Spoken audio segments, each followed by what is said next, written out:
دلته د کونړ په څوکۍ ولسوالۍ کې او د اسوارم فکری او فرهنګي ادارې په همغږۍ دا ولسي غونډه د فکری روزنې په پارتر سره شوه. په دې جوړه شوې غونډه کې د مسؤلینو سربیره ګڼ شمېر قومي مشرانو، ځوانانو او دیني عالمانو برخه اخیستې چې د فرهنګي یرغل، ساعین الفساد، ناوړه تبلیغاتو او ناوړه دودونو په تړاو پکې د بیلابیلو استادانو لخوا ګډونوالو ته معلومات ورکړل شو.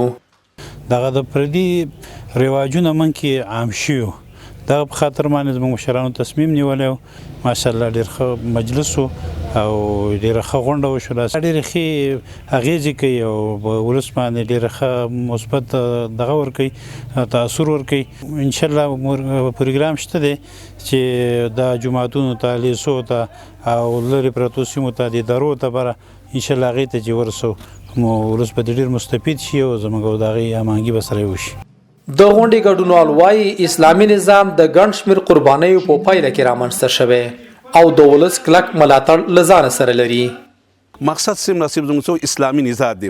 افغانستان چې د افغانانو مسلمانان دي او نظام اسلامي دی او معاشره اسلامي ده او څوک چې د اسلامي امارات په مقابل کې پاتې نو هغه قرآن کې حدیث د رسول الله صلی الله علیه وسلم فرمایي چې هغه سړی واجب القتل دی، ځکه چې د امام نه خلاف کوي او د مشرانو نه خلاف کوي او د مشرانو نه جدا شو که دا مشه د جاهلانو په شانتي مړ شو. ناوړه دودونه په دې وطن کې بند کړی شي که نه، نو دا خو ښه خبره ده چې د خور لور په بدل کې ورکول ناوړه عمل دی او داسې نور عملونه دي چې ولور اخیستل دی یا نور داسې کارونه دي چې هغه په معاشره خرابوي او بد اغېزه کوي. دا باید په دیوګل کې هم شي، په نورو درو کې، په هغه اطرافو کې چې ټول خلک پرې خبر شي، جامع ځایونو کې دا خبرې وشي نو ښه نتیجه به ورکړي.